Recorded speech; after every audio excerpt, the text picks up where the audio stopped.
Welcome, everybody. How are you? I am Kevin Iole. I am joined by my friend George Zapata of the Zapata Brand Podcast. We appreciate you joining us on this live stream. We will talk combat sports. We will talk MMA. We will talk boxing. We will talk pretty much anything about those two topics that you would care to talk. George, though, how are you, my friend? Your podcast is doing phenomenally well. Glad to see that. How you been? Good. It's been a little bit though, Kevin. We haven't been able to get on. I mean, you've been busy. Your site, my site, just kind of. That might be why you're going up. That might be why your traffic is up. Yeah. Well, I'm new to this game. Kevin, you've been around for. You're in the Hall of Fame, for crying out loud. We're trying to push Coach Diz on a write-in ballot, but hopefully he gets his own time on the Hall of Fame. Well, George, we have a lot to talk about. UFC 304 is Saturday in Manchester, England. Two title fights at the top of that card. We will talk about that. PFL playoffs open up on August 2nd. We'll have a little bit to say about that. There was a really interesting piece of news in MMA that came out. The Association of Boxing Commissions, which writes the rules in MMA, they approved 12-6 elbows. So that is going to change the way the fights are fought. John Jones's only loss came because of a 12-6 elbow, which was really ridiculous. So that, we can get into that and talk about what impact that has. Dana White confirmed today at the UFC 304 press conference that the winner of Saturday's bout between Aspinall and Blades will fight the winner, which is expected to be in November, between John Jones and Stipe Miocic. That fight is not made yet. We don't know if that is going to be in November, but all signs kind of point to that being there. From a boxing standpoint, we'll talk a little bit about Jake Paul, kind of look back at his Mike Perry fight, and we'll look ahead to maybe his fight with Mike Tyson. Riyadh season has a card on August 3rd, so we can talk about that. Terence Crawford headlining there, I know, against the guy that you like, Israil Madrimov. That's going to be a fun fight. Pitbull Cruz is on that card. I like Pitbull Cruz quite a bit. Andy Ruiz makes his return. It's been a while. Andy Ruiz out there. Jared Anderson stepping up. I think, George, that's going to be a big one. Jared Anderson stepping up. He's going to fight Martin Piccoli on that card.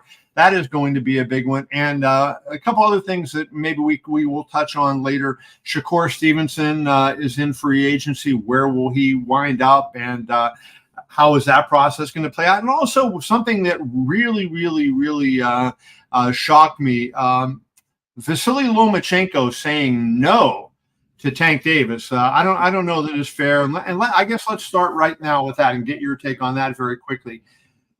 The talk had been, and Top Rank and PBC were in negotiations to make a November fight at T-Mobile Arena in Las Vegas for Vasily Lomachenko against Gervonta Tank Davis.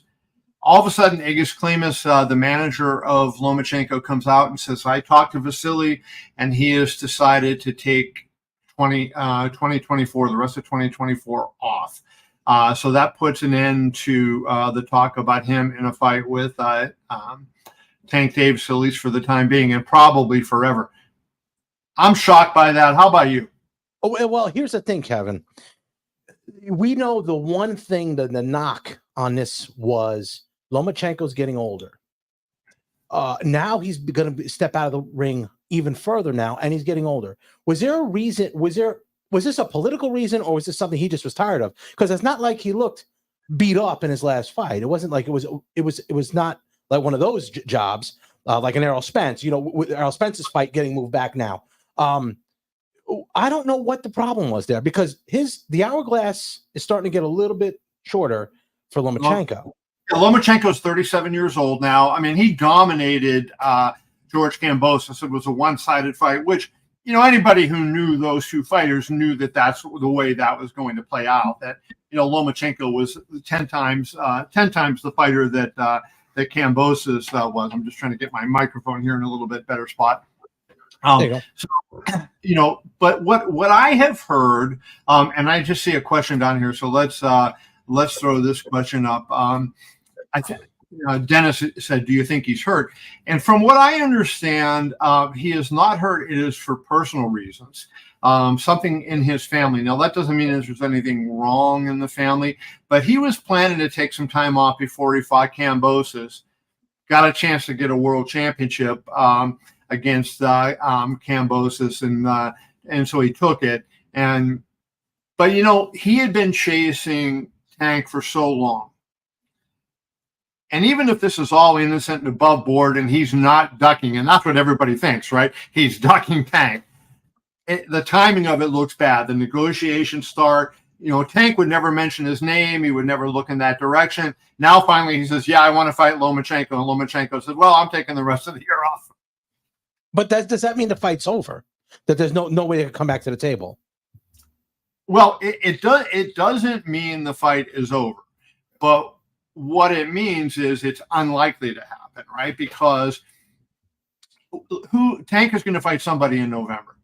So, and here, let's throw this question on the screen because I think this kind of ties. He's a big fan. I know David's a big fan of yours. Once Shakur, he said once Shakur signs with the PBC, the fight with Tank Davis gets done. I don't know that he's going to sign with the PBC, but I think that the fight with Tank Davis is probably likely to happen, right? And so, if that happens. Now that I think that for a lot of reasons makes it less likely that Lomachenko would get the fight with Tank next year, right? I think Lomachenko has been considered. Well, maybe this isn't fair, but below Shakur, right? So it's like mainly because of age. So you go Shakur, then you step up. I mean, you go Loma and you step up and you fight Shakur. Now, all of a sudden, if you fight Shakur, is it a step down if you go and fight Loma, especially as, 6 or 9 months, how much older is Loma going to be then, right? So that becomes the issue as far as I see it. Yeah, but has Shakur solidified himself as being the top guy? Think about it. His last 2 fights were stinkers. They were bad. Awful. So maybe him and Loma really isn't a step down. Maybe it's kind of even now. Yeah. So it's not really a step down for Tank. With Tank fighting, whoever he fights, that's their fight. That's going to be their go-to guy. There's no way that anyone in that division is going to say, "I want to fight someone other than Tank," and then drop out of it. So I don't know if Lomo's hurt. I would suspect he's hurt. I don't think there's definitely not hurt. Definitely not hurt. No. It's a family. Oh, really? Well, okay. Not hurt. So that's gonna bear watching. I mean, I think that's one of those things that we have to see what comes out. From what I understand, it was his father's idea for him to sit out for a little bit of time. And when you get to be that age, it's probably not the worst idea to sit out. The problem is, and I think where the frustration of a lot of fans go, is a lot of fans look at Gervonta's record. And on the one hand, Gervonta has these really, really, really hardcore fans who, think he's the greatest and they push him. But he hasn't fought any of the A-list guys, right? So now, finally, after he fights Frank Martin, who is kind of in that realm, right? He's close. Then they want to. Then Loma says no, and that was where I think the frustration came. Now Tank's on the verge of having to fight somebody we know is an A-lister, we know is a world-class elite opponent, and then Loma turns it down, and that was the frustration with that. Okay, so let's say that opens up the door for Shakur Stevenson, which would be the logical, the easier fight to make now at this point, I think, because he's a free agent. He could sign with who he wants to, and whether he signs with PBC or not, and they have to make that deal or not. Who do you see with that one? Because I know I lean towards Tank, although Tank may have an issue with the movement. I don't think I've ever gotten a direct pick from you as to who you feel. Well, when Shakur turned pro, I said I thought Shakur had the ability to be pound for pound number 1 in the world. And I have stood on that. I had Shakur at one point as high as number 4 in the world. I dropped him down. I think my most recent rankings, George, go to keviniole.com and you'll find my pound for pound rankings under the boxing tab and pop those up on the screen for a second. I have a Sweet 17, and I think I have, if I'm not mistaken, I think I have Shakur number 10 right now. And so, I think he's going down. And at one point, if you would have asked me, I would have said 100% that Shakur's going to win that fight. That I think, Shakur, his boxing ability, his ability to dictate how the fights are fought is going to carry the day. Now, here's what I think is changing. There's audio out there. You can hear me asking Tank a question. I thought against Frank Martin that Tank really looked good, right? So there's and where do I have him? I had him at number 10. So I was correct. Yeah, I had him ranked at number 10. So that I think that's a fair spot for him given those two stinkers that he put in. But I asked Tank after he knocked out Frank Martin. I said, "Do you feel like you don't get credit enough for being a good boxer, right? Do you feel like you're not getting enough credit? Forget it. Everybody knows he can punch, but are you not getting enough credit for how good you are as a boxer and being able to set people up?" And he took off and he gave a good answer on that. So I think that would be a fascinating fight because we know Tank is the bigger puncher. We know Shakur is the better boxer, but Tank is a pretty good boxer himself. And Shakur's not really that much of a puncher. So now, how do we go there? I think at this point, all along, I was leaning Shakur Stevenson. But I have to say, as I sit here right now, and I talk to you right now on this live chat, I think Tank Davis wins that fight. I tend to agree. I don't know if Shakur's last two fights are indicative of how his career is going to go.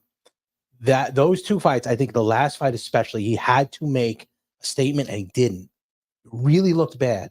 When Tank has to make a statement, Tank makes a statement. You know what I mean? Again, the equalizer, the punching power. Now, that doesn't mean Shakur's bad. I mean, believe me, that doesn't mean that he's bad. Let's answer David's question. He's KOing Ryan Garcia means nothing. Whatever the record says, Garcia murked Haney. That meant nothing. Well, I think there is a number of points here, and I don't think, I'll speak for myself, but I think George would agree with this. We're not saying anything negative about Tank's win over Ryan Garcia. That of course was an impressive win, especially in light of Garcia's win over Devin Haney. But you got to consider the Devin Haney situation too, right? Okay, let's look at what went on, with Devin Haney. Haney makes the weight. Ryan Garcia doesn't even try to make the weight, right? Then we come to find out that he was on performance-enhancing drugs, which is a whole other issue. So that win over Devin Haney, I don't know. You can't really, because Ryan Garcia was artificially enhanced beyond what he normally is, right? And in that fight, and people who haven't had to cut weight, and of course I don't, and believe me, I need to cut weight, more than anybody. But believe me, I need to cut weight. But people who haven't cut weight tend not to understand how hard that is and what it takes out. And I have talked to so many fighters about this, and it's one thing, if you're getting to 140 pounds and you go from 165. And you get down to, maybe 147 and you're okay. And then, it's hard to get from 147 to 143, but you can do it. But then getting from 143 to 140 is the absolute killer. And that's where you really sacrifice. And Devin Haney sacrificed. Devin Haney went in the sauna. He had the suit on. He went and ran. He did all those things. And he drained his body to make the weight. Ryan Garcia was with some girl in Central Park. That's what he was doing. He quit cutting weight and was out in Central Park and whatever the hell he was doing. And he did not make his body suffer. When you couple that with the performance enhancing drugs, I think it just diminishes the quality of the win. Not entirely, but I think it makes me think less of it than I would have thought otherwise. Right. Oh yeah, definitely. Cutting the weight is a bitch. That's happened to me a bunch of times, and I when I cut weight, but not that kind of. The last 3 pounds are usually the worst. All right, let's see what else we got here. Soki, what is this? Like Shakur. Go ahead, George. I said, I like Shakur, but his offense diversity is lacking. Same with Haney. Their opponents can see the shots coming, and I think that's why they don't have the high KO percentages. Agreed. So what do you? I agree with that. Yeah, I mean, Haney and Shakur, Shakur especially remind me of Pernell Whitaker. I'm not putting him on that level, but Pernell Whitaker, he's not someone I'm going home to watch fight. Tank, I'd go to watch fight. Ryan Garcia, I'd go watch fight. Shakur, as good as he is very good, as talented as they come. I'm a Jersey guy. He's a Jersey guy. I just wouldn't go put my money down to see him fight. He needs somebody to rub against. And then the same thing with Haney. Haney's been kind of absent. I think he's just kind of waiting for the Garcia fight to come back. But he's been absent for good reason too. Well, I think like Shakur fights off the back foot. We know that, right? And he doesn't take risks. And so that becomes, they used to always say, like, there was a saying I heard from people when Floyd Mayweather was coming up. And this especially, I heard it a million times when he was getting ready to fight Diego Corrales. Now, think about this. When he was going to fight Diego Corrales, January of 2001, both of them were undefeated world champions. I think Corrales had the IBF belt. Mayweather had the WBC belt. Corrales was the big knockout puncher. Floyd was the boxer. A lot of people are saying, "Oh, Floyd's going to meet his match in this fight." But people would tell me in boxing, people that knew boxing, they would say Floyd fights best when he fights scared. And not that he was afraid of, who the guy in front of him, but he knew the guy could hurt him. So now he was more mentally engaged. And I think that's a little bit how at least I thought Shakur Stevenson was. But these last two fights make me wonder if Shakur Stevenson is that way. I always felt like Shakur was a guy, when he was engaged and he was on top of it, he could stand there in the pocket against Tank, throw his jab, maybe throw a right hand or a left hand behind it, and then get out of the way, and fight and kind of turn and move, but not really run, but, just kind of twist and turn, move his head, and create angles. I'm starting to think, maybe Shakur's gotten stale and not the same guy. It's I'm not sure what to think of him, but he's really disappointing me the last year or so. Him and Tio, same thing. Last two fights, two just absolute stinkers. Absolute stinkers. You got a couple more coming in there, Kev. Yeah, let's pop them up there. I think. All right, saw a couple good ones. Of course, there's this one here. Outside of Beterbiev, Davis has a 93% KO ratio. That's better than top 10 pound-for-pound fighters. That includes Usyk, Inoue, Crawford, Canelo, Haney outweighed Garcia fight night by 4 pounds. It's not what they weigh on fight night. Yeah, it is what they do to their bodies when they're making weight that matters. And here, like, I am not dogging Tank Davis. Okay, I have criticized Tank Davis over the years. I am not dogging Tank Davis. But he has not fought A-list opponents. He has not been in guy. Vasily Lomachenko has done that. A lot of Teofimo Lopez has done that. Ryan Garcia has done that. Outside of Garcia and Garcia, he was coming off that, I don't know, his mental health break there. But Tank doesn't have those kind of guys. He has the second tier good. He had good fighters. I think Mario Barrios is a good fighter. Pitbull Cruz, I like, is a good fighder, but he fought short notice. Short notice for Pitbull, though, in his defense. And he fought older guys, Gamboa, guys that were kind of on the back end, right? So I mean, I think when we look at Tank Davis, take everything relative, right? And look at Usyk has done. Usyk is undisputed at cruiserweight, undisputed at heavyweight. He's fought all the best cruiserweights. He came up, he beats Anthony Joshua twice. He beats Tyson Fury. There's no way in this God's green earth that anybody who is anything other than Tank Davis's family can say that Tank Davis fought anywhere near the kind of competition that Alexander Usyk fought, right? So, I think that would be, my point there. Okay, and this is Canada Chris. He's talking about boxing is no longer pure. In my opinion, weigh-ins have weaponized. Drug cheats often don't get caught. Short notice B-sides get at huge disadvantage, etc.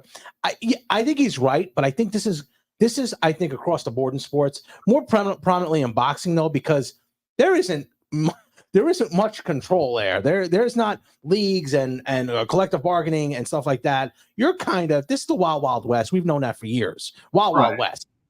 So yeah, there's a lot. I'm going to write about this coming up, right? But boxing has so many. Put that question back up so I can see it as I'm talking, right? There's so many crazy things that that happen in boxing, right?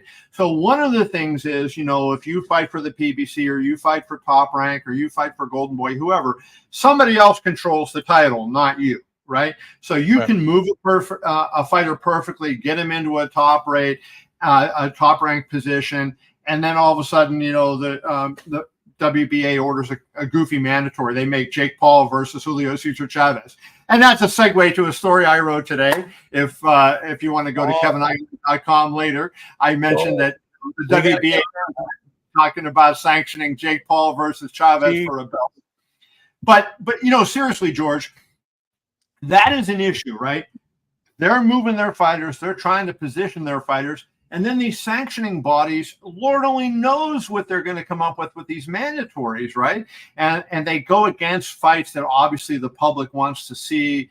And, it's just a crazy thing. So I think that it's always been that way. The problem, I think, Chris, when you say it's not pure, there's more sanctioning body titles now, right? So back in the 40s, like when I think most people would say boxing was pure, although it was controlled by the mob, right? And there was a lot more fixed fights than there are now. But back in the day, when that was going on, there was only one world title. So you didn't have mandatory being ordered with a guy that was a 1,500 to 1 underdog, right? I mean, that is the crazy part of what goes on in boxing today. But as far as the weight stuff and everything, I couldn't agree more. In my Jake Paul column that I wrote today about the WBC president, one of the things I mentioned was, why do boxing people dislike Jake Paul? Well, he talks about he wants to beat Canelo Alvarez. He said last week after he beat Mike Perry that he wants to win, and he predicted, not that he wants to, that he predicted he'll win the cruiserweight title within 2 years. And I said, people dislike him because he was calling out Nico Ali Walsh before the fight. Nico Ali Walsh fought June 29th and weighed 157 pounds. Jake Paul had to strip naked on July 19th at his weigh-in to make 200 pounds. He claims that he came in at 212, but he looked like he was 230 at the least, and he looked like he was much bigger than Mike Perry, who's 30 pounds heavier than Nico Ali Walsh. And that's a point that Chris is making, and I think is a very good point to be made there.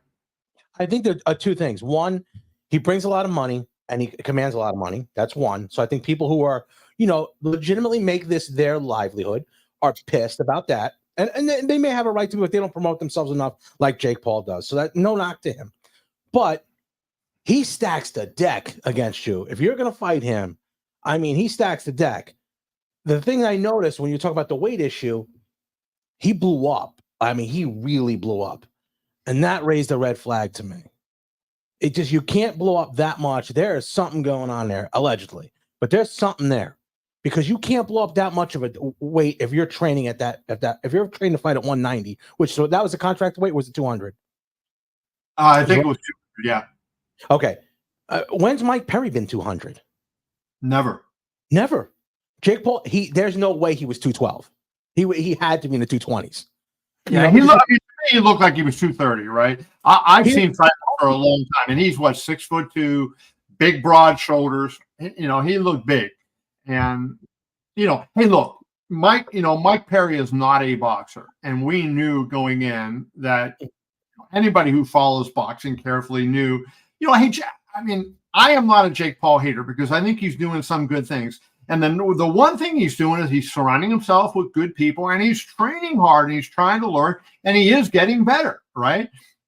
But on the business side, he's like you say, he's a bully. He stacks it against you. And remember this. Remember when he was going to fight Hasim Rahman Jr. And I think this is very instructive, right? You have to understand this.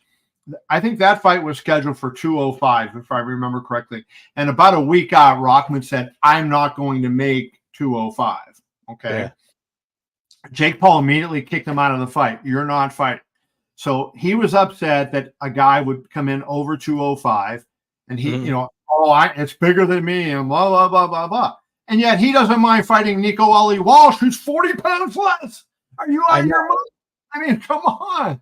That's the biggest issue there. But when you see these fights that are put together like this, the good and bad, like why can't this happen? Why can't, and it seems to be, and I want to touch on that WBA.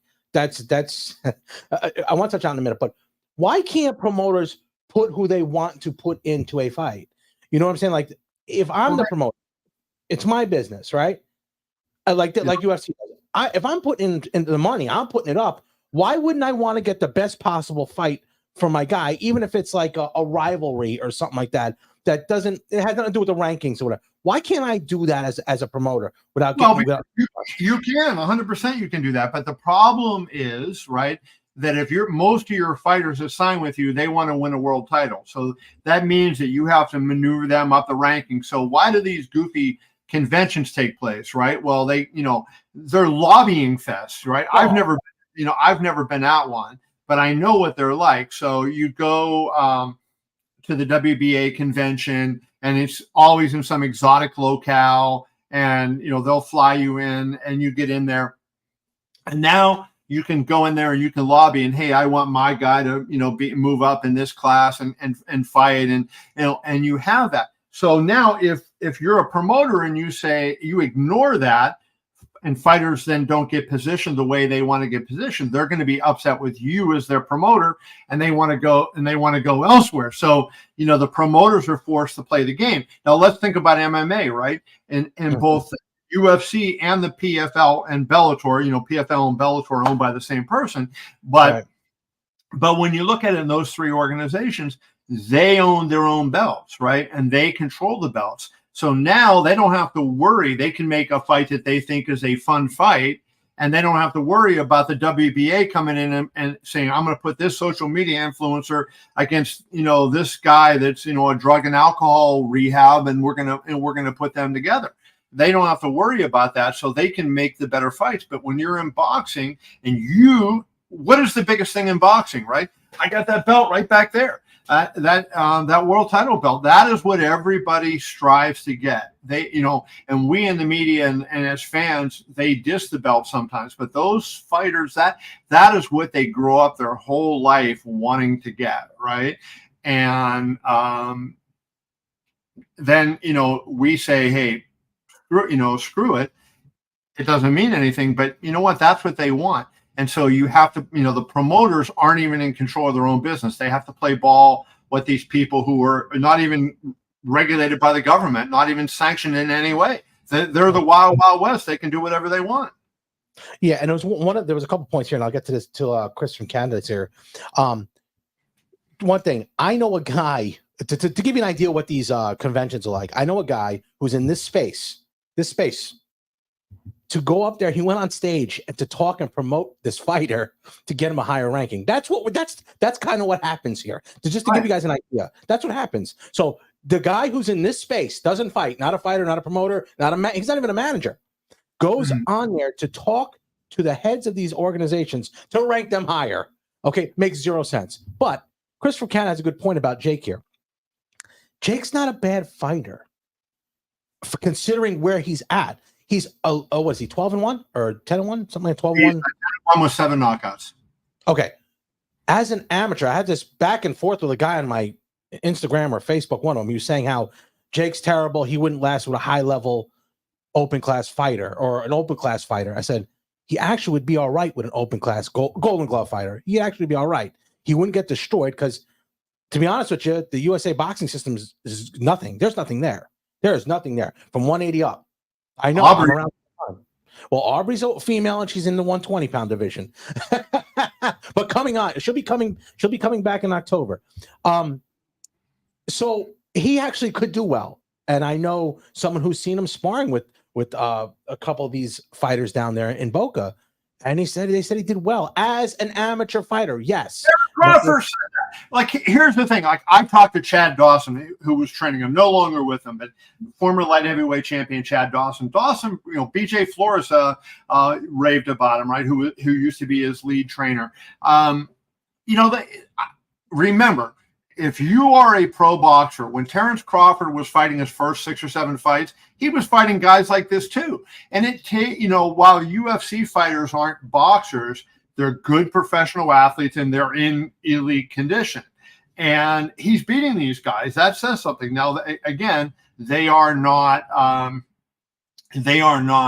boxers, but he has 12 fights of experience. 11 fights in pro boxing and 1 amateur fight, right? So I said that before. I give him credit for what he has done in boxing. I just think the business aspect, that's where it becomes bullshit, right? That's where it becomes when he's going out there and he's, putting, Nico Ali Walsh is the greatest example, but there's a million examples of it. And now he's fighting 58-year-old Mike Tyson. I mean, maybe. Okay. Maybe. So that's his next spot. Whether the fight happens or not, I think everybody who knows, I would guess it probably does not happen, right? Barks Jam says he heard it's just for publicity. It's not for publicity, right? I mean, Tyson is not fooling around and training just to give publicity to Jake Paul. I mean, Tyson's going to make a couple of $1 million, and he loves doing this, but he's 58 years old. I wrote this in my column the other day. 4 years until he can get Social Security and 7 years until he can get Medicare, right? Mike Tyson can start collecting Social Security in 4 years. And so, in a presidential term, less than the presidential term, because it'll be before the next election that he was eligible at 62 years old, you can claim, right? And Jake Paul's fighting a 58-year-old guy, right? That's the crazy part of this. Now, what's really crazy to me is that there's people out there that think Mike Tyson can beat him. Well, I get a lot. Believe me, I get that a lot, and I keep trying to tell them he was done 2 decades ago. 2 decades ago, and their one. I'll tell you what their one caveat is. Always, everybody, power is the last thing to go. I'm going to tell you. His power isn't there. Okay, and here's why. You don't have that momentum to push off anymore. You don't. And if you have injuries, if you've ever had an injury, my shoulder's totally torn. My quad's torn. I had a torn ACL. When you have that and then you start getting up in age, you're not throwing at it as fluid as you want because you're nervous about tearing it again. Right. He was done years ago, and these people argue with me saying, no. He hits him once. He's got to hit him. He's got to hit him flush. Absolutely. George, I brought up his record, right? So I just want to pull this up. So let's go back for people who say what you just said. His last fight, forgetting the Roy Jones exhibition, his last regular fight, June 11th, 2005. So it's 19 years ago against Kevin McBride. Did Kevin McBride, who is no world-class guy, did Kevin McBride get knocked down? The answer is no. The fight before that, July 30th, 2004 versus Danny Williams. Mike got knocked out in the 4th round. Did Danny Williams go down? The answer is no. The fight before that was Clifford Etienne. Mike knocked him out in a minute. Clifford Etienne was so afraid in that fight. Then Lennox Lewis before that, Brian Nielsen the fight before that. I mean, Mike has not looked like Mike. I mean, I guess the ATM fight, you can say he looked like Mike. But that's almost 25 years ago, the ATM fight. So Mike, the power is not there.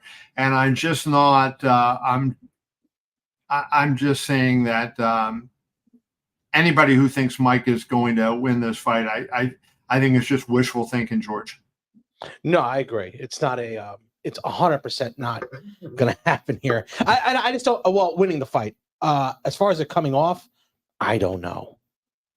I would say more likely than not that it'll come off, but I am not going to sit here and say I will pay you money if the fight doesn't happen, right? I mean, I can see that fight, something happening to Mike, tears a back, and Mike's going to have to run, and you're 60 freaking years old, and you want to be out there running on the roads. I mean, come on.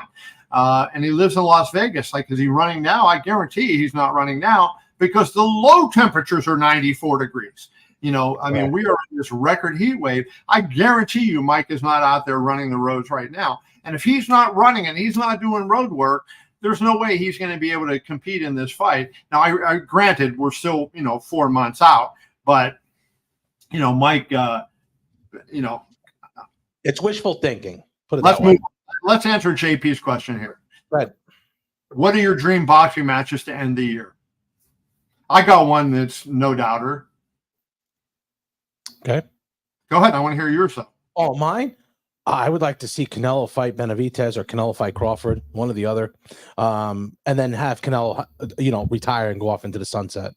Although he's going to fight Berlanga, I mean, I think maybe after that.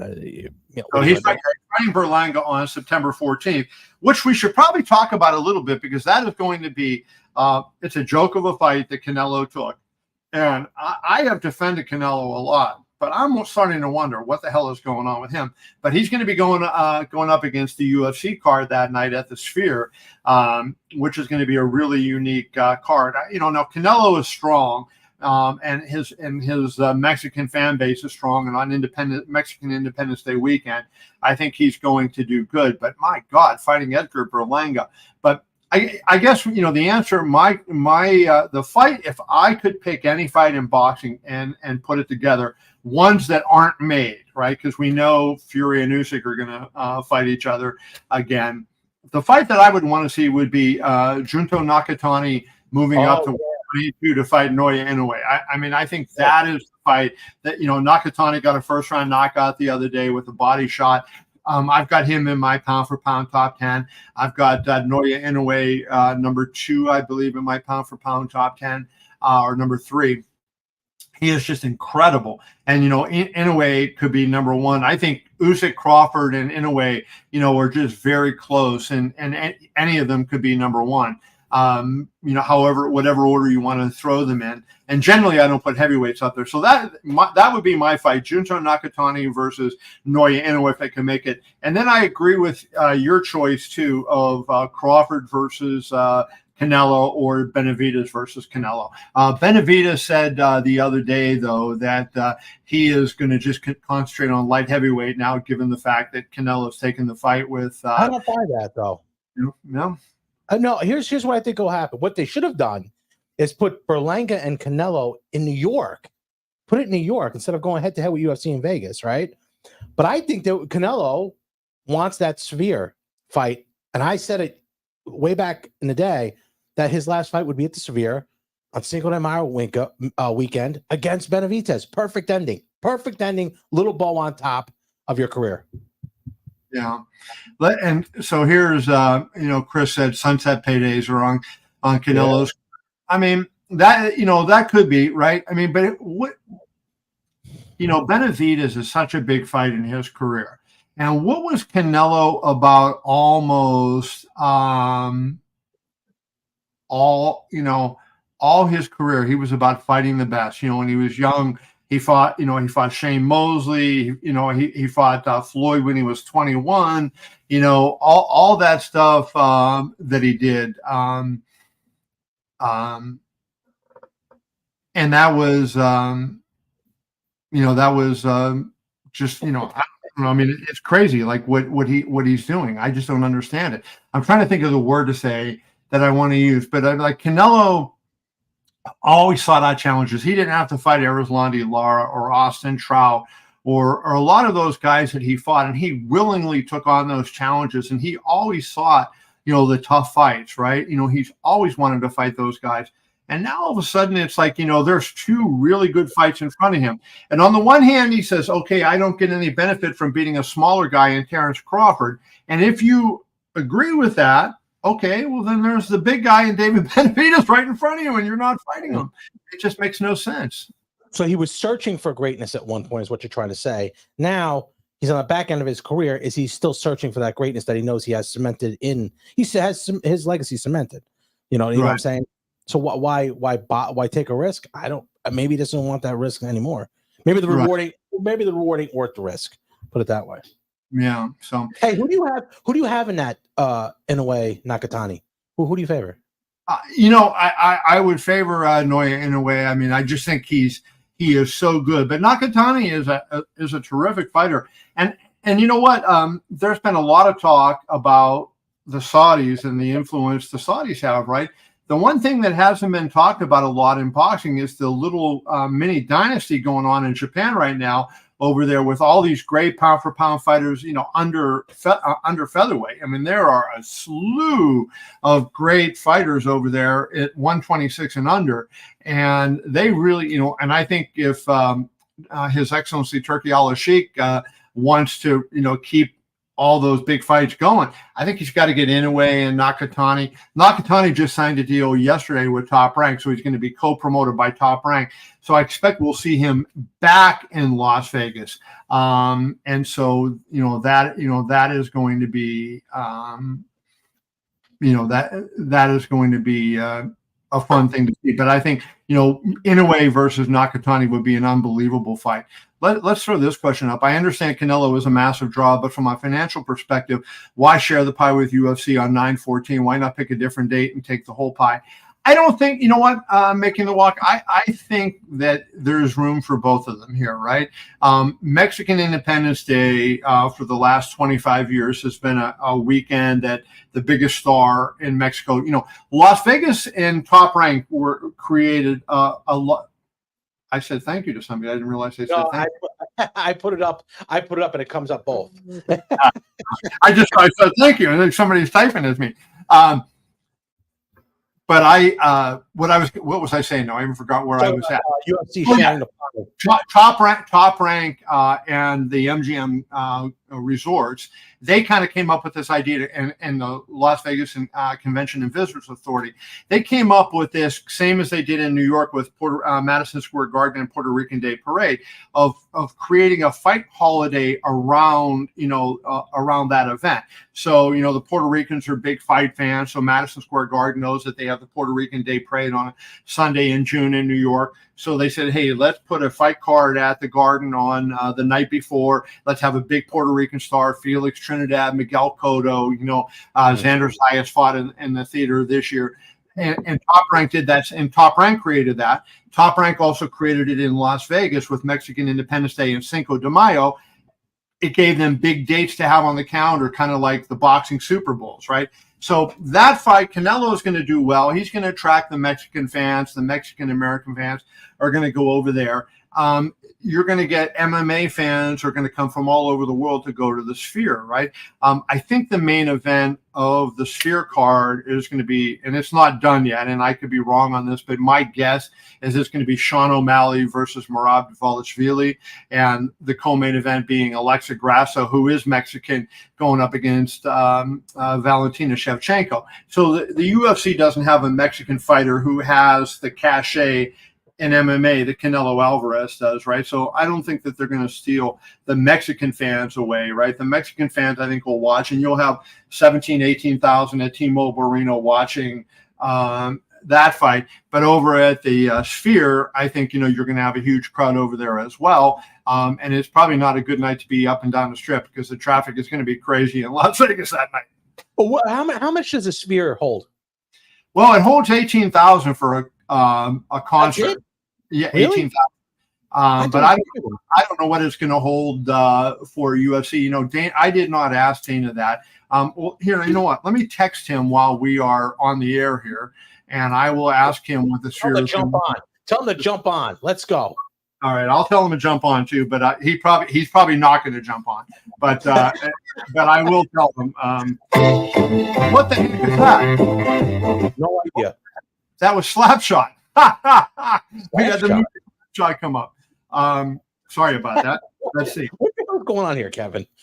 So let's see here. While I text him, why don't you get another question up for us? Yes, I got this. Sogi, he's a regular. Let's see what he says. Benavidez is huge for 168. If Canelo does eventually decide to fight him, he better put a rehydration clause in the contract. I don't know if Canelo would.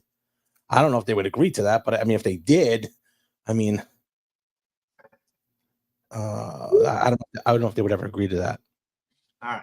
So I texted Dana. I invited him on, and I also asked him what the attendance will be. So we will see if he responds and gets back to us.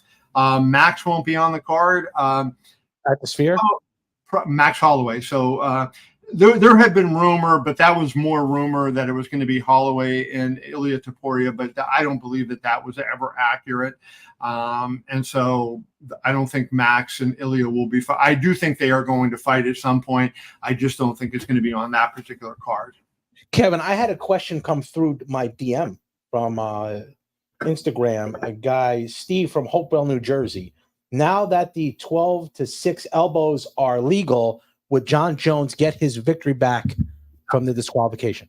No, the rules were what the rules were. And so they won't change, what the rules are. So, I think most of us who followed, I was there live covering that fight.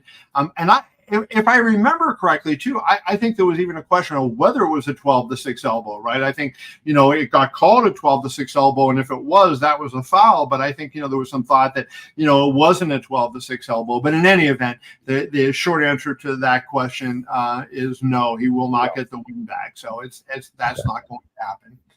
So what else do we have? Get Uncle Dana on. Well, I don't think Uncle Dana's coming on. There was a couple. Well, what do you mean?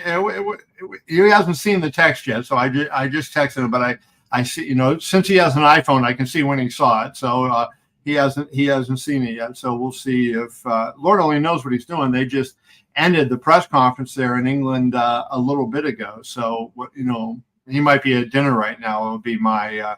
Would be my guess. He was on vacation in Italy, and then he flew from Italy into the UK. So one of my favorite questions there. Let me text. You're flexing. Hey, listen, I've seen your contact list. Just give me that. What do you call it? Rolodex. Give me that contact Rolodex, buddy. Yeah, I can't afford to lose this phone because I'm going to be in big trouble without the phone.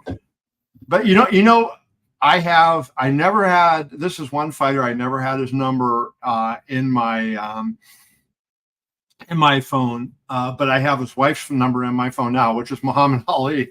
And, I started covering boxing in 1979. I was still in college, and I had a full-time job at a small newspaper in Pittsburgh. And I used to cover cards at the Howard Johnson's that was locally back then. And I would cover those little small cards with fighters you never heard of, just local heroes and, fun stuff. Ali retired in 1980, so I never actually got to cover an Ali fight. So when I first met him, I was in awe because all around me here, I've got, Leroy Neiman's and all sorts of pictures and things, Ali, clearly my idol. And I got a signed glove back there by him and all sorts of stuff. And so, when I met him, it was really something. So then I finally got his wife's number about a year after he passed. I got contacted by somebody and said, Lonnie Ali would like to talk to you. They were trying to get a stamp for Muhammad and get him on a postage stamp. And that is a very involved process, believe it or not. And it takes a while for that to get done. And so, I ended up talking to Lonnie Ali. So that, so now I have her number in my phone. So that was something else. Kevin, there was a question here that I want to see. CFI Media. I don't know what he's talking about, but maybe you can. It says Callum from CFI Media here producing the official biopic for Tommy the Duke Morrison. In 1995, when the world found out Tommy tested positive for HIV, how come you knew the results before Tommy? Is that true? I did. It's not true because A, I didn't cover that fight that night, and B, that was broken by Steve Springer of the LA Times. So I wasn't at that fight that night. So Royce Fior, the late Royce Fior, who was my colleague at the time at the Las Vegas Review Journal, he actually covered that fight, not me. So I did not know that at all. So that's a goofy question. So anyways, let's see. What we got a couple other ones here. Yep. What's the deal with the Charlo twins? Nothing, and thank God of that. Yeah. You talk about wasted talent. Andy Ruiz, who's on the card, the Riyadh card, which is a fantastic card coming up. That's a guy similar to like the Charlo twins. Where are they? They were hot and then they're cold now. Where the heck are the twins? No, wait a minute. Now I got to answer Dana. So I asked him a question. So I'm going to read the question that I texted him because he just texted me back. I said, Dana, what will the Sphere hold for the Noche card? And we're live on YouTube. Do you want to jump in? So then he writes, 6.5 million gate for Manchester, 17,000, highest gate in arena history. So I asked him about the Noche card, and he writes that. So let me let's get a response here. Say, hey, we're he's typing again. So now we got the three dots on the screen. All right. Hopefully he's saying yes, I'm coming on. That's approximately 17,000 for the Sphere. How many? 17,000. I thought it would hold more than that. So it's 18,000, a little over 18,000 for a concert. So the octagon is much bigger. Remember, the octagon is 30 feet around, and a ring is 20 by 20. So the octagon is bigger than the ring. And then, the way they have it set up, they have the two aisles coming down. There's a lot of space that's taken up. They have the big screens that they put up in all the corners that boxing doesn't do. And so they kill seats that way. So they're going to have. What's the attraction to this? What's the attraction to the Sphere? Ever seen the Sphere? I've seen a basketball, like a basketball. That's it. I don't know. We're getting more text on here. So should we keep staying with Dana here and the Dana 3-dot thing? Yes. Keep it to Dana. Okay. Well, he said tickets for the Sphere are on sale next week. We got breaking news. Tickets for the Sphere on sale next week on Wednesday. So they're straight Dana White. We have that. So and join the stream. Say join the stream. George would like to ask a few questions. So. Anyways, yeah. So I did ask him to join, so he sees it. Now he's seen it. So the fact that he's not here will tell you what he thinks of our stream, right? Exactly. So anyway, but yeah, no, the Sphere is going to be the most unusual venue ever. Like it's going to be an amazing venue ever, right? The sound at every seat is special because it's built as a concert hall, right? So you're going to have all that sound, and that's going to be screens inside, screens on the roof. I mean, it's going to be like nuts, right? So I think that it's not really set up as a sports venue. So that's just going to be the way it is. So I'll be out next week. I'm going out next week. I went to the NBA. Oh no, it was NBA. No, I didn't go to that one. But it was NBA. Something was going on, and it looked like a big basketball. It was a summer league going on, so they shaped it like a basketball. So I didn't know what it was. I had no clue. Yeah, so that U2 opened that, right? They had the U2 concert in there. Oh, it was $2 billion, right? To build that thing, a little over $2 billion. And it's got the most unique sound system in the world. And, it's just when you see it, it's phenomenal. One of the things that's funny, if there's a golf course across the street. So the Venetian Hotel and the Palazzo Hotel, we got another message coming in from Dana here. So he said, demand is like nothing we've ever seen before. Okay, so take that for what it's worth. Boy, he's a promoter. So you have the Palazzo and the Venetian here, and then behind it is the Sphere. Like the Sphere is about three-quarters of a block behind those two hotels. And then on the other corner, if you were going north on Las Vegas Boulevard, you have the Wynn Hotel, and behind it is a golf course. So there are shots from the golf course of the Sphere sitting there and people hitting at the water. And when they hit their ball in the water, the Sphere starts laughing. It puts a face up and it's hilarious. Oh, that's pretty funny then. It's actually very interactive then. Right. So, that's pretty funny. Wow. Now, the one thing I will tell you, this is an interesting thing that happened. the global outage we had last week, right? Whatever Microsoft. The CrowdStrike Microsoft thing. The Sphere is run by Windows, and they had CrowdStrike. So the blue screen of death was on the Sphere for several hours. Oh, no way. Yeah. So when that thing went down, that's what happened, right? So anyways. So Kevin, the Curtis Blades fight against Aspinall this weekend, is that 100% that guy moves to fight the winner of Stipe and John Jones? So that's what Dana said at the press conference today. Now, Blades is the interim champion. It's kind of a weird thing, George, to me. Jones is the heavyweight champion. He hasn't fought since March. He wants to fight Stipe. Okay, I don't understand the fascination with fighting Stipe, but at one point, Stipe was considered the greatest heavyweight in MMA history, right? Maybe he still is. Consider that, but he's not. He hasn't fought since 2021.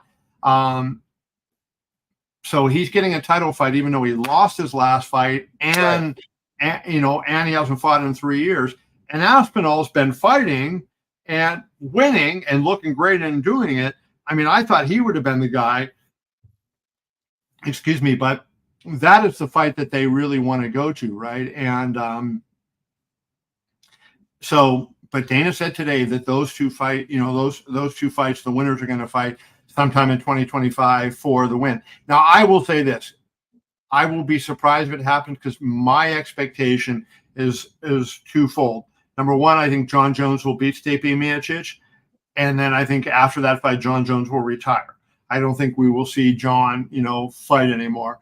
And that brings us up to maybe why Laura Sanko's, Laura Sanko's. Well, her tweet was here, or what she'd stated. She said, right there, John Jones is the greatest of all time, but Tom Aspinall is the best heavyweight in the world. Yeah, that's a pretty strong statement, though. I think that Aspinall, the problem, and I wrote a column yesterday about this, and I talked about look at Aspinall has done in his career. And I think Aspinall, is a lot like Tank Davis, right? And that he wants to fight John Jones, and he's trying to get it, but his record is like Tank Davis, right? He hasn't fought that A-list guy yet. So he had two really good wins. He had the win over Pavlovich for the interim title, and he had the win over Volkov. He did fight Blades, but that fight went 15 seconds. But John Jones, when you just go down, John Jones, it is, his record is just impeccable, and I think that's. There is a question on here, and I'm going to answer the question. I don't want to put it up on the screen because it uses nasty language, but I'm going to answer it because, people are jerks, and I think that we should respond to this. Obiora Smith put up, and he said that I did something to Dana to cover slap. And, people, it's easy for people to say, who don't know what they're doing. And, but have I ever been paid by the UFC? No. Have I ever worked for the UFC? No. Have I ever done? No. I cover the sport, what I think should be happening. And I'm running an independent website. And if there are people who are going to read my story or watch it, because there are a lot of people who are interested in that. It's not my, slap is not my thing. It's not, I've talked to you about this. I don't think it's as bad as I first perceived it to be, and I got a kick out of a couple of the shows that I was at. And it's more of a video thing. So I'm writing less about it because what people don't want to read stories about it. They want to see the knockouts, right? I put one video up, a slap, and it has 1.7 million views, right? Well, if I can get 1.7 million views on my KevinIole.com, I would be a freaking moron not to take those views. And so a guy like this, who is he can just be social media troll. He can go out there, something like that. I want to address that because those people that say those kind of things, they can sit in their high horses and their throne, and they've never been in the position that we're in, and make your living on having traffic and having people come to your website every day.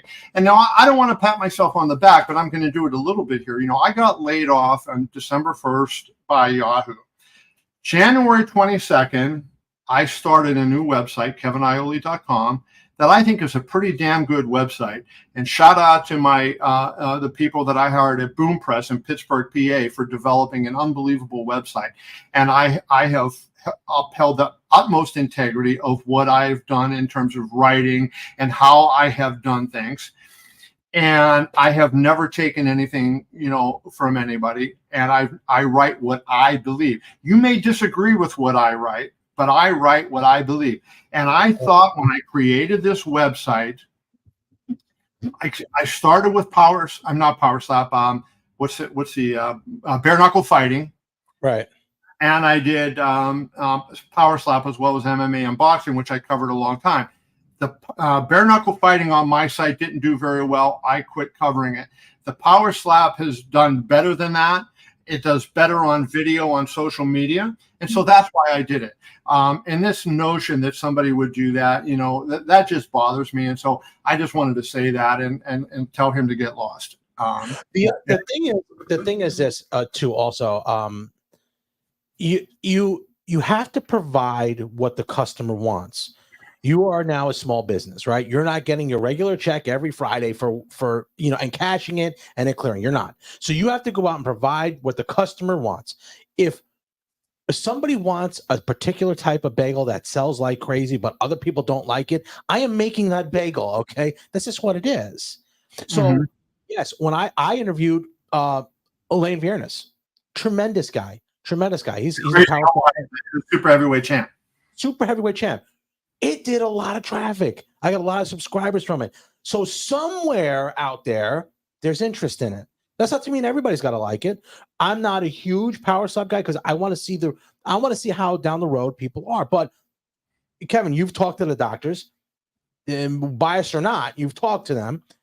You're gonna find any doctor gonna say, "Oh, getting hit in the head isn't gonna be, isn't the greatest thing." But there is some documentation that this is safer than what people think out there. So it's not about that. It's about giving the customer what they want. And doing how you cover it. You have to cover what they want, or you're out of business. If I don't give my customer what they want, I'm out of business. I have a choice. Like I could have said, "Hey, I'm going to cover MMA and boxing," and they have robust audiences, and I could have done that. But I looked at what was going on. What really got me to cover it, I'll tell the story that's kind of funny. Amy Kaplan writes for a site called Fansided Media, and I sit next to her at a lot of the cards up at Apex, right? And she had no TikTok account. Mm-hmm. She went to one of the shows. I wasn't at the show, and she went to one of the shows, and she took a video of a slap. She posted it, and the next 2 days, I think it had 1 million views. Yeah. TikTok. She went from no followers, just created a TikTok account. So I said to myself, I'm starting a new business. There's people talking about this. I talked to a lot of doctors and, whatnot. And I said, so I understood like no combat sport is safe, right? And I've talked about this a lot, and I've talked about this. I talk about this a lot. I've covered 7 fighters who died in boxing, and you want to talk about something that is traumatic. And I had one of them fall on me, right? And so, not a good thing. Right. So, but we don't hear people ripping boxing. Well, there's some people ripping boxing, but my man here who made this comment, ripping boxing was, ripping me for covering Power Slap was just off base, right? I said, hey, maybe I will get traffic on this and I can fund myself to go to UFC fights, to go to boxing matches around the world. And that's why I did it. So I don't want to spend any more time on that moron or that question, but I just wanted to explain that and go, what's going on here. So here's a couple more questions that came up and we should answer some of these. You still have some time for us, George? Yeah. I'm good. People are saying the Sphere card is just going to be a mid-level pay-per-view in terms of names on it. That would be sad. Well, I believe the top two fights, as I said earlier, are going to be O'Malley versus Valishvili, which is a headliner. O'Malley headline UFC 299 in Miami against Chito Vera. I don't think that was as big a fight as this would be, right? And then you're going to have Grasso versus Shevchenko. So I don't think that that makes it. And you're going to have Diego Lopes on that card. So I would disagree with that. I mean, is it going to be UFC 300? I think the beginning of the year, the UFC was really loading up some of those cards. They loaded up 299. They loaded up 300. 298 was pretty solid. And so I think some people are a little bit, I'm trying to think what the word is. They're saying it's a mid-level card. I think it's going to be a pretty good show, right? So, all right, let's get to another one. Your boy Sogi, thoughts on Paul versus Pereira? I'll let you answer that one first. I want to hear what you say. Oh, I don't think that can happen. I think that's a smart move though by Jake Paul. Call someone out who's under contract to UFC. He can't move. He has. Hey, listen. He had him in the ring on FaceTime talking to him. That guy called him. Pereira called him. George Soros called him. Right? Not George Soros. Ed Soros. I think what I'm guessing is because Nikisa Badarian is the head of Jake's Tribal Promotions. He used to be the CFO for the UFC, so he knew the manager. Ed Soros was a very prominent MMA manager. He manages Pereira. He used to manage Anderson Silva. So my guess is that Nikisa called Ed Soros, knowing what Jake was going to say, and then then he handed him the phone when they had Pereira on the phone, and that's what happened. I think smart move. Good, I think if the fight happened, Pereira would win, but it's not going to happen. So let's not spend time on it. So let's see, what do we got here? Are they hyping up the Sphere card too much to the point where when they finally announce the card, it's going to be disappointed compared to the hype? I think that's what what is just being was just being said in that previous question. I mean, it's hard to understand what motivates a fan base, because I hear some people defend certain fights that are like, oh my God, and then they're turned off by other ones that I'm pretty excited by. But I think you're going to have it's going to be 10 fights, so it's going to be a faster show. But I asked, there's a video that I did with Dana that is out there on my YouTube channel somewhere. It was earlier this year, maybe it was UFC 299. And I talked to him about, he kept making this comment about the Sphere is going to be the greatest card in history. And then he was saying UFC 300 was going to be the greatest card. And what the distinction he drew at the time, and I'm not going to directly quote him, I'm just going to try to sort of point to what he said. UFC 300, he was going to load up with as many elite fights as he could do. The Sphere was going to be the presentation more than the fight card, right? So it was going to be this crazy night of fights in this venue that is never going to host another, MMA event again. And that's what, kind of what he was talking about when he said that. So. Yeah, that made sense. It was okay. 300 was a good show. It was a really good show. Here we go here. Mismanagement of heavyweight in the UFC based on relying on inactive star power. I think Jones and Miocic retire. Tom takes the undisputed belt and eventually fights Pereira. I mean, I can't argue with that. I think that's probably a pretty good scenario that probably will happen. Yeah. Well, why are you heavy on John Jones retiring? I mean, that's the way he's been. That's what he's been saying. I mean, think about it. He's fought once. He fought Dominic Reyes February of 2020. And then he's fought once since then, right? So that's one fight in 4 years. We'll see if he fights Miocic in November. I mean, I hope he does. He's 38 or he's 37. He just turned 37. So by the time of his next fight, though, he'll be 38, right, or close to 38. And I don't think, and his legacy is so important to him, George, that I don't think he is going to be that motivated to keep going after he beats Stipe. I think he'll feel like, I clean out the light heavyweight division multiple times, and whoever the other go to the light heavyweight division is, there's nobody that can say Jones wasn't the greatest light heavyweight of all time. And now, even though at heavyweight he's not going to have a long run, I think when he feels like he beats Miocic, that'll be it. You don't think he'd want to at least get the title? What do you mean? He is the champion. No, but Aspinall has he would be the interim champion, would he not? Doesn't Aspinall fight for the interim championship? I mean, so what does that matter? I mean, I don't think who cares. He's the champion. Unify it then. You just say, hey, he's the legit. No, you know what I'm saying? Like, go there, beat Aspinall, who they're claiming is the only guy left. Really, the only guy left that can give him anything. Yeah, I think Jones feels like he's done that already. So I don't think that's. And not that it's any of my business, but financially, I don't know if because there's not going to be many sponsors knocking on his door. I don't know. I see him fighting one more time, though. I do. I don't, but we'll see what happens. Yeah. Jones versus Ngannou never happens. No, and let's answer this question. Jones versus Ngannou never happens. That's a letdown. It is a letdown, but that was Francis's choice. And, the UFC wanted to make Jones versus Ngannou. And it came at a bad time because Ngannou's contract was up.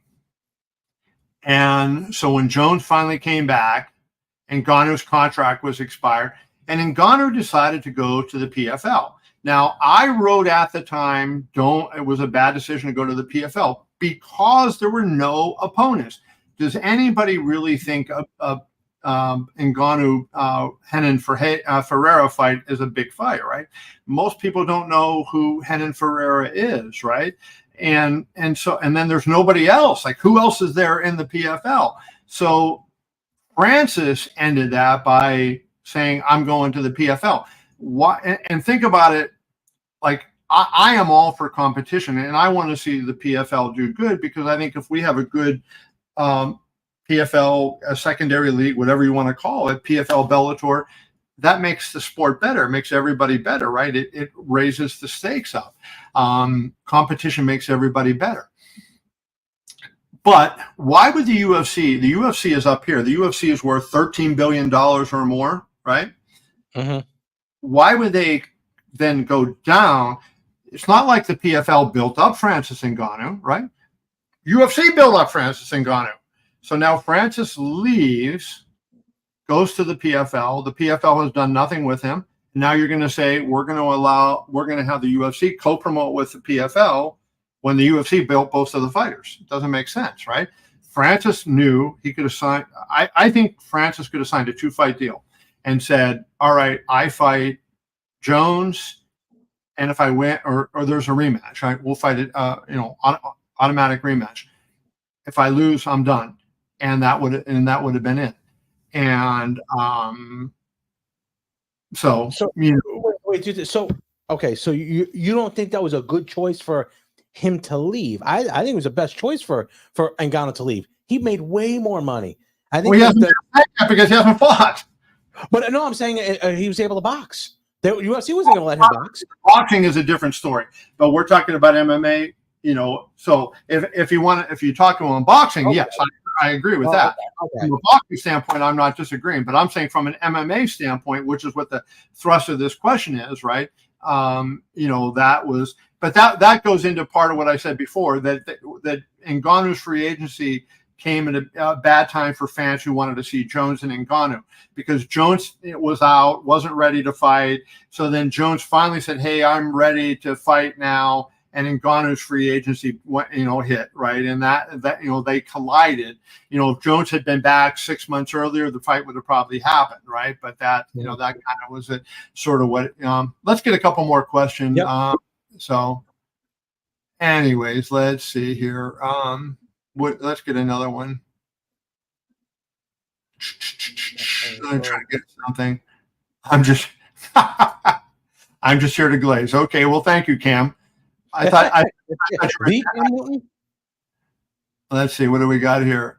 Combing, I don't feel like waste.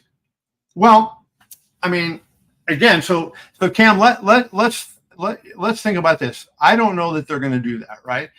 We'll see what they do. That's the November show. We don't even have the September shows made, and we're worrying about November now. But let's just take that. The conversation we just had, people saying that, the Sphere is a mid-level card, the O'Malley and Dvalishvili and Grass and Shevchenko is not an entertaining card. And yet then on the other hand, we have somebody saying, Well, if they load it up and they have Pereira versus Ankalaev and Jones versus Miocic, it's too much of a card, right? And we're wasting fights. I mean, I think they're in a spot where it's matchmaking. When you're matchmaking fights, it's always hard to please everybody. So you try to please the most people and give the best fights that you can give on a particular day. And I think that's George, that's what they're trying to do. At that point there. So, anyways, let's see, what do we got here? We got a couple of them going in here. Let's see, JJ versus Aspinall is a big fight for purists. Casuals who Dana aims for won't care about that fight financially. So financially, it'd be a massive benefit if JJ wins, so it really boosts his resume. Well, let me answer that question, because you're right about the first part. It's a big fight for MMA purists, and casuals won't care. All big pay-per-views, every one of them in boxing and MMA, are driven by what some people, and I don't like the word casuals, but would call casuals, right? The hardcore fan base in both sports is really small. It's bigger in MMA than it is in boxing, but it's really small in both of them, right? The hardcore fan. And so if you were just selling to the hardcore fan base, you would go out of business, right? It's the casuals who, say, oh, Floyd Mayweather's fighting, I want to buy the pay-per-view, or John Jones is fighting, I want to see John Jones. And they don't care, they don't care about Merab versus Sean O'Malley, right? Like we care about Merab versus Sean O'Malley. They just care about the really big names and the big events. So that is there. So now the question becomes, okay, if John wants, does it boost his resume?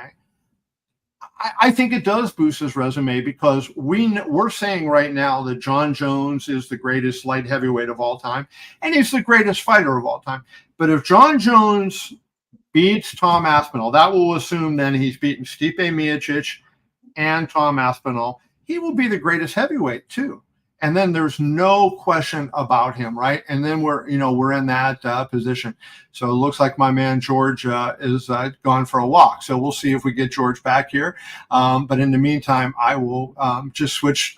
When George comes back, we will bring him back in here. Let me just go to a couple other ones before we get out of here.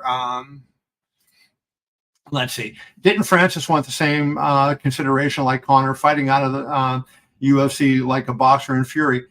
Yeah, the answer is yes, but he hadn't earned it. Conor McGregor was selling 1 million pay-per-views. Francis in the UFC, I think his biggest pay-per-view was like 300,000 or something like that. So Conor, fight after fight after fight after fight, was huge. And Francis didn't do that. And then they also knew Mayweather versus McGregor was going to be a huge fight, which Francis versus Fury did terrible on pay-per-view. Now, it was in Saudi Arabia. I think if it was in the U.S., it would have done a lot better, right? But, so anyways, that's that. So anyways. I am back, Kev. Hold on 1 second here. All right. I'm going to put this, the mic is going to be, hold on 1 second. How did I meet Billy Walters? Billy Walters is, for people who don't know, is like the most successful gambler of all time, the biggest gambler of all time. When I was working for the Las Vegas Review-Journal, in addition to covering combat sports, I covered two other things. I covered golf, and I covered sports betting. And Billy Walters owned a string of golf courses, and he was the world's biggest sports bettor. So that is how I met Billy Walters. And Billy is a good guy and gives a lot of money to charity. So let's see here. Can Munguia help ESPN's ratings, having lost to Canelo? So I think El Cuerpo. What's a little bit lost here is that Golden Boy, as Top Rank will be, is the secondary promoter. Zanfer Promotions in Mexico was Munguia's lead promoter and will remain Munguia's lead promoter even with Top Rank involved. And it's going to be a co-promotional situation. Zanfer doesn't have any TV distribution in the U.S., So as a result, they used Golden Boy before to get Munguia on DAZN, and now they're using Top Rank to get him on ESPN. And will he help the ratings? I just think, he's a fun, entertaining fighter. If you put him in fights against people who fight that way, yes, he will be. So I guess it's, the answer to that question is it depends. Kevin, am I back on? You're on. Where were you? It just, the mic went off, and the next, the screen went black. So what the heck just happened? So yeah, I'm back in. All right. Well, you're in. So, anyways, well, let's end it. We'll answer this question, and we'll end it on this. With so many frequent cancellation of UFC fights, what's the solution? Letdown of Lopes for Ortega. The solution to that is that's why Apex exists, right? They had so many fights. Remember, what year was that? Was it 2013 or 2014? It was unbelievable how bad it was. They were having guys get injured. I remember that. And they realized that guys were training improperly. They weren't, the nutrition was bad. And so they built the Performance Institute as a result to try to help fill that void. And it's gone down. But we're in a combat sport, and they are going every single week. And that's, what does the UFC have? 44, 45 shows a year? And I think that's why, it's so noticeable, because they have every single week they're going and they have people in. But it's the precedence of it is a lot less than it was before. So, yeah. What do you think, George? Have we done it? No, I mean, geez, I don't. That's good. You're dropping off. My voice is still holding. I should do a commercial. Gold Peak, if you're watching, I drink more of this Gold Peak than anybody alive. Anybody, I guarantee you. So why is Gold Peak? I think all of you people should write to Gold Peak and tell them they should have a sponsorship on KevinIole.com. And we'll even make it specific. Gold Peak Sweet Tea. Why is it not on there? I'm going to tell them, even if Turkey Al-Ashi comes in and says he's going to give me a sponsorship, no, we are going to take the money from Gold Peak, because I drink more Gold Peak than anybody alive. And that is my new goal. Forget the Sprite, which I never drank. The Iron Sheik knows that. Gold Peak, I need a sponsorship, right, George? Yeah, I believe me. I'm pushing it. I'm pushing it for you, buddy. Anything you can get. We got two more questions here. Cam Newton. Oh, I thought we were done. Well, just do Cam Newton here. My favorite non-com champion fight is Corey Sandhagen versus Umar. Who do you think will win? And is this a guaranteed eliminator, title eliminator? Dana said to me, we'll see. So that means it's not a guaranteed eliminator. When I asked him that question, he loves Umar. I think it's a 50-50 fight. If I had a bet, I would lean toward Umar in the fight. Umar wasn't as impressive a fight ago, but I think Umar's got such a good all-around game that I like him.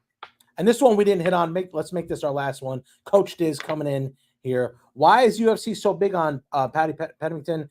I'm not. I think the way he moves up in weight when he is out of training will catch up to him. That was a fight that I actually was thinking about against King Green. Yeah. That's a dangerous fight. I think it's a dangerous fight for Paddy. I like King Green to win that fight. Oh, do you really? I do. I like, too. King Green, really good hands, really good striker. They're coming off a win over Jim Miller, who has at least as good a submissions as Paddy has. Mm-hmm. And, that would be the one thing you'd worry about is Paddy's submission game against King Green. But I think King Green is dynamic, explosive. His confidence is up. King Green sometimes is up and down. You see him really up here, and then you see him, the man formerly known as Bobby Green, used to be incredible. But that's kind of where, what I would say, right. So I think Bobby is there. But why is Paddy big, Dennis? Because the English fans love him, and he's a talker.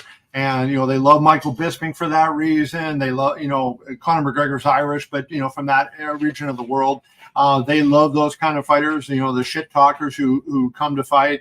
And I think that's what we have. So anyways, I was a shit talker for almost 90 minutes here. You got into it.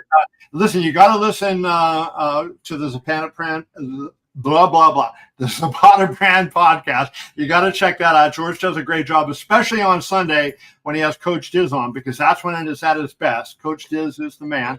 As Hall of Fame Boxing and Bagels on Sundays. As Hall of Famer Fred Storberg would tell you, he is the man. Check out KevinIole.com. I would appreciate you guys checking that out. It mean a lot to me if you would do that. Make sure you like and subscribe. Like and subscribe to the channels. Both channels, my channel and his channel.